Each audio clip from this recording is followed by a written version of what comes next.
Imagine you lived in a city where the government tracked every single book that entered the harbor, and if they found one they didn't have, they confiscated it permanently. No compensation, no apology, just, we're keeping this. Imagine a city where the doctor treating your fever had already read 700,000 books, where one man calculated the circumference of the earth and got it right, using nothing but a slater, stick, and a shadow, where the smartest humans alive were literally paid by the government to do nothing but think. That city existed. It was called Alexandria, and in 200 BC, there was nothing else on earth even close to it. Here's something most people don't realize about Alexandria. It wasn't even Egyptian. Alexander the Great founded it in 331 BC, and then immediately left. He never came back. He died before he ever saw what his city became. The man who actually built Alexandria into a superpower was one of Alexander's generals, a Macedonian named Ptolemy I. And Ptolemy had a plan so audacious it sounds fake. He wanted to collect all human knowledge, every book, every scroll, every idea ever written down, and bring it to one single location, not to hoard it, not to hide it, but to study it, challenge it, and surpass it. So he built the Mauseon, the Temple of the Muses, which is literally where we get the word museum. But this wasn't a place to display old things. It was the world's first government-funded research university. Scholars lived there for free. Their food was paid for. Their housing was covered. Their only job was to think, argue, and discover. And attached to the Mauseon was something that still gives historians chills: the Great Library of Alexandria. By 200 BC, it held an estimated 400,000 to 700,000 scrolls. That's not books in the modern sense. Each scroll was one work, sometimes one chapter. The library had essentially every significant piece of writing from Greece, Persia, Egypt, Babylon, India, and beyond. How did they get so many? That's where it gets dark. Every single ship that docked in Alexandria's harbor, one of the busiest ports in the ancient world, was searched by government agents, not for weapons, not for contraband, for books. If they found scrolls on board, those scrolls were taken to the library, copied by hand. And then here's the part that will make you furious. The ship got the copy. The library kept the original. This wasn't a secret policy. It was official government doctrine. They called the confiscated originals the books from the ships. They had a whole category for it. But it gets more aggressive.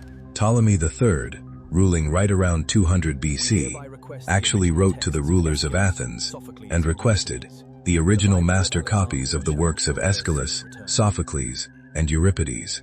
These were the most treasured literary documents in the Greek world, kept in the Athenian state archives. Athens agreed, but demanded an enormous security deposit of 15 silver talents, roughly equivalent to millions of dollars today, to guarantee the originals would be returned. Ptolemy III received the originals, studied them, had them copied, and then he forfeited the deposit and kept the originals. He literally decided the books were worth more than the political fallout. And you know what? He was probably right. Now let's talk about who was actually working inside Alexandria in 200 BC, because this is where history gets genuinely shocking. Eratosthenes of Cyrene was the chief librarian of Alexandria around this exact time. This man calculated the circumference of the earth with stunning precision, around 240 BC, using nothing more than the angle of the sun in two different cities and the known distance between them. His answer? About 40,000 kilometers. The actual circumference? 40,075 kilometers. He was off by less than 1%, without satellites, without computers, without even basic trigonometry as we know it. Just logic, observation, and a relentless willingness to think. But that's not even his most underrated achievement. Eratosthenes also created the sieve of Eratosthenes, an algorithm for finding prime numbers that mathematicians still use today, 2,200 years later. He also mapped the known world with a coordinate grid system, that is essentially the precursor to modern latitude and longitude. This is one man, at one library. Then there's Euclid, who worked in Alexandria slightly earlier and wrote Elements, a geometry textbook so perfect, so logical, and so complete that it was used as the primary mathematics textbook in schools and universities across the Western world until 1900 AD. That's over 2,000 years of one textbook being considered basically unimprovable. And Herophilus of Chalcedon, working in Alexandria's royal medical facilities, performed the first systematic human dissections in recorded history. He identified the brain, not the heart, as the center of intelligence. He distinguished motor nerves from sensory nerves. He described the function of the liver and measured the pulse. He was doing things that European medicine wouldn't catch up to until the Renaissance. 1,700 years later, the Ptolemaic rulers actually gave Herophilus legal permission to dissect the bodies of condemned criminals, still alive, in some accounts. It's one of the most ethically disturbing facts about this city, but it's also why Alexandria understood human anatomy in ways the rest of the world had forgotten entirely by the Middle Ages. Most people picture ancient cities as dirty, cramped, chaotic. Alexandria in 200 BC was the opposite. It was planned. Grid streets, wide boulevards. The main avenue, the Canopic Way, ran straight through the city, over 30 meters wide. For context, that's wider than many modern two-lane highways. The population was somewhere between 300,000 and 500,000 people. That made it the largest city in the Western world, larger than Rome at that time, dwarfing anything in Europe. It was truly multicultural, in a way the ancient world rarely achieved. Native Egyptians, Greeks, Jews, Persians, Syrians, Libyans, all living in designated districts, but interacting constantly in the markets, the harbor, and the royal quarter.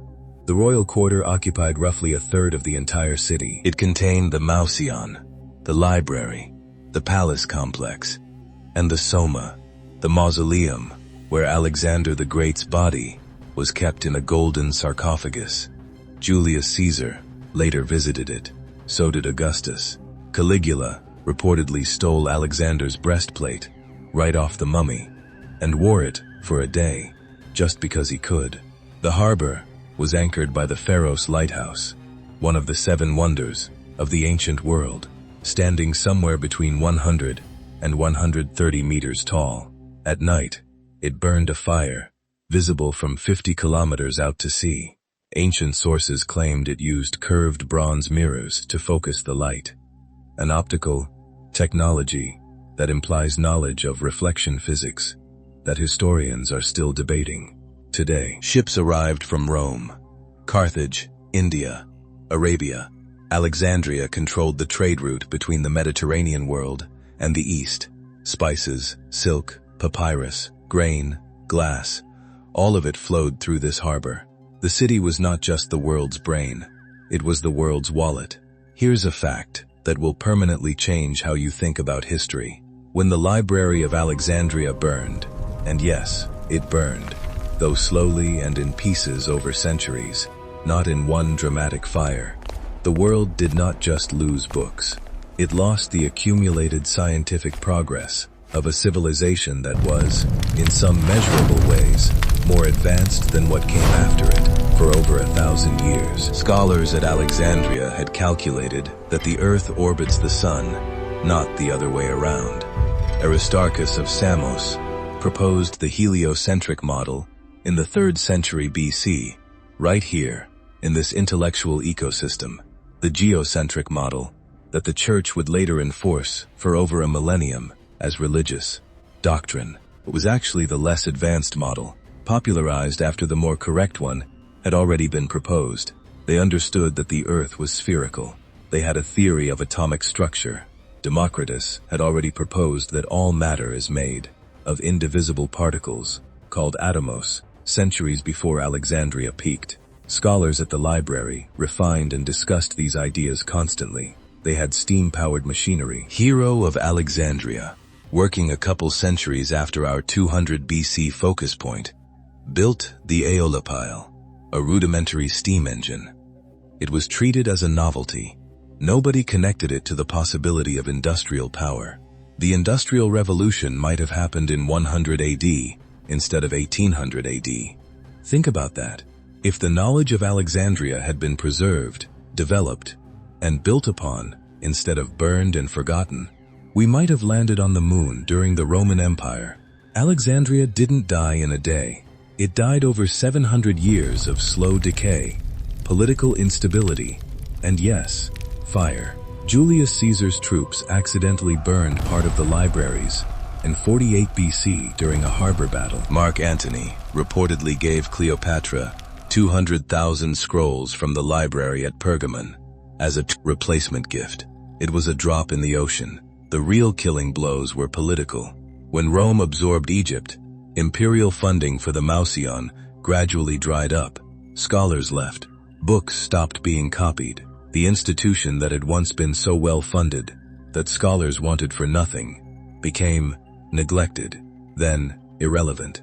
By the time the Christian bishop Theophilus ordered the destruction of Alexandria's Serapeum temple in 391 AD, a complex that housed a significant portion of the remaining library's collection, there wasn't much left to destroy anyway.